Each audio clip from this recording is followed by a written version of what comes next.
नमस्कार, मी पूजा कुलकर्णी. माझ्या चॅनलवर तुमचं स्वागत आहे. इथे मी माझे टेलिपॅथीचे एक्सपिरियन्सेस तुमच्यासोबत शेअर करत असते आणि काही जणांनी अशी विनंती केली होती की काही व्हिडिओ मराठीमध्ये सुद्धा असायला पाहिजे, म्हणून हा व्हिडिओ मी मराठीमध्ये रेकॉर्ड करत आहे. तर आज मी तुम्हाला एक नवीन किस्सा सांगणार आहे, जे मी टेलिपॅथिक होम कम्युनिकेशन करते त्याच्यामध्ये. काही दिवसांपूर्वी माझ्याकडे एक केस आली होती आणि क्लायंटने असं सांगितलेलं होतं की त्यांचा लहान मुलगा सतत घरामध्ये आजारी असतो, त्या सुद्धा सतत आजारी असतात. एक झालं की एक काही ना काही चालूच असतं, आजारपण सतत घरामध्ये. बाकीही गोष्टींमध्ये अडथळे येत आहेत, अडचणी येत आहेत. जेव्हा मी त्यांच्या घरासोबत कनेक्ट केलं, घराची एनर्जी जी असते त्याच्यासोबत आपण टेलिपॅथिकली कनेक्ट करतो, तर त्याच्यावरून मला जे समजलं ते माझ्यासाठी पण खूप नवीन होतं आणि म्हणूनच मला वाटलं की ते तुमच्या सर्वांसोबत शेअर करायला पाहिजे, सांगायला पाहिजे.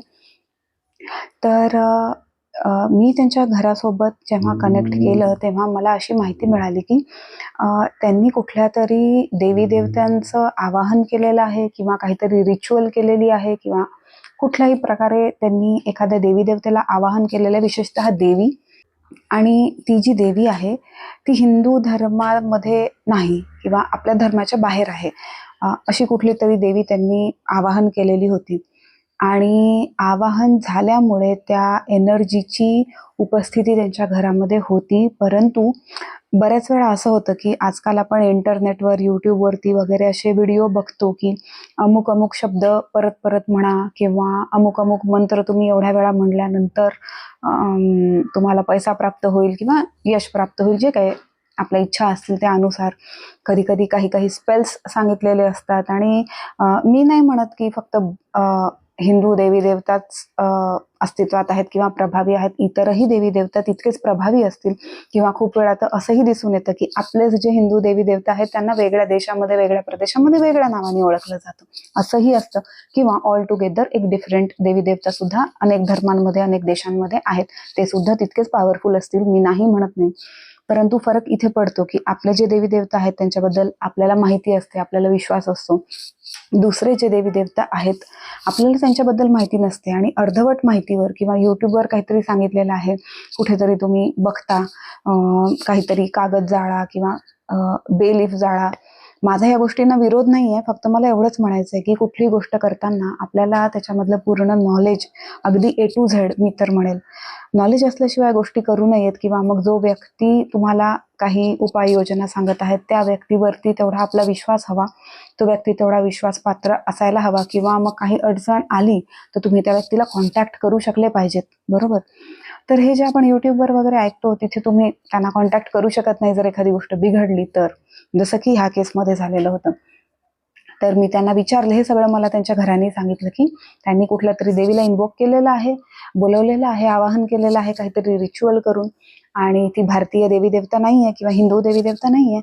आणि ते जे आवाहन केलेलं आहे तुम्ही बघितलेलं असेल, आपण ज्या पूजा वगैरे घालतो त्याच्यामध्ये आपण देवी देवतांना आवाहन करतो, आपली ती पूजा करतो आणि त्यानंतर आपण त्यांना त्यांच्या धामला किंवा त्यांच्या स्थानावर जाण्याची विनंती करतो. तुम्ही अनुभवलं असेल, नसेल तर आता इथून पुढे तुम्ही लक्षात आहे आपल्या आपण जे पूजा घालतो त्याच्यामध्ये. ओके, तर अशी एक पद्धत असते की तुम्ही त्यांना बोलवता, तुम्ही त्यांना विनंती करता, तुमची जी काही इच्छा असेल त्यानंतर त्यांना वापस सुद्धा पाठवायचं असतं. परंतु कदाचित ह्या क्लायंटनी जे काही रिच्युअल केलं, जे काही मंत्रजप किंवा नामजप किंवा स्विच वर्ड वॉटेवर त्यांनी जे काही स्पेल जे काही केलं रिच्युअल, ती अर्धवट होती. त्यामुळे ती एनर्जी ह्यांच्याकडे आली, परंतु ती एनर्जी आता वापस नाही जाऊ शकत आहे किंवा त्यांनी तिला वापस नाही पाठवलेलं.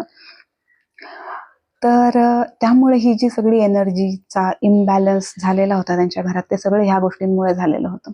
अजून बरेच डिटेल आहेत, परंतु ते आता इथे बोलणं योग्य नाही असं मला वाटतं. पण मी हा व्हिडिओ फक्त ह्याच्यासाठी बनवते, एकतर माझ्या बरेच स्टुडंट्स आहेत त्यांना सुद्धा ह्या व्हिडिओमधून मदत होईल, त्याचबरोबर तुमच्यासारखे काही कुतूहल असणारे किंवा टेलिपॅथीमध्ये इंटरेस्ट असणारे लोक आहेत त्यांना सुद्धा कळावं. किंवा असे सुद्धा बरेच लोक असतील तुमच्यापैकी की आजकाल आपण यूट्यूब, इंस्टाग्राम एवढं कन्झ्युम करतो की मला सुद्धा माझ्या खूप साऱ्या क्लायंटचे मेसेजेस येतात आणि व्हिडिओ पाठवतात की मॅडम आम्ही असा व्हिडिओ पाहिला की 24 तासात पैसे मिळतील जर हे जपलं तर, किंवा असं केलं तर.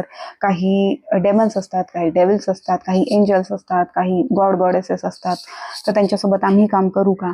तर माझं उत्तर त्यांना हेच असतं की माझा अनुभव नाही किंवा माझा अभ्यास नाही, मी भारतीय देवी देवता सोडून दुसऱ्या कोणासोबत कनेक्ट केलेलं नाही किंवा कुठली रिच्युअल किंवा अशी काही मागणी नवस असं केलेलं नाहीये, त्यामुळे मला ह्यात नॉलेज नाही, त्यामुळे मी मार्गदर्शन करू शकत नाही.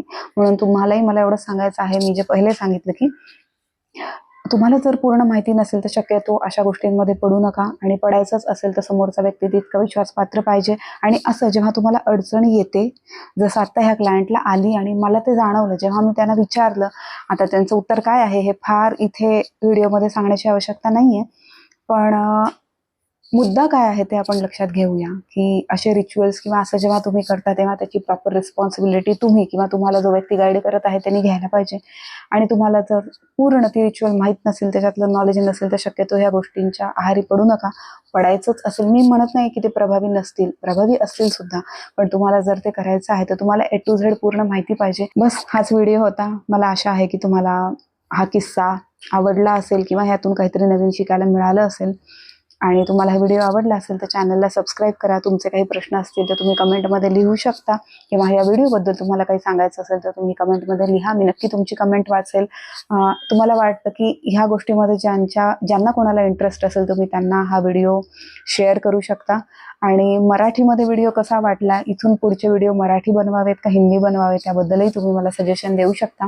टेलिपॅथी तुम्हाला शिकायची असेल तर तुम्ही मला कॉन्टॅक्ट करू शकता. मी टेलिपॅथी शिकवते, त्याच्यामध्ये ॲनिमल कम्युनिकेशन, होम कम्युनिकेशन वगैरे गोष्टी येतात.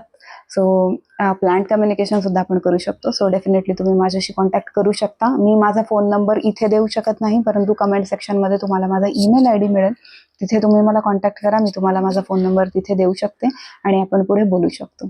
थँक्यू सो मच हा व्हिडिओ बघितल्यानंतर. लवकरच भेटूया नेक्स्ट व्हिडिओमध्ये. तोपर्यंत बाय बाय.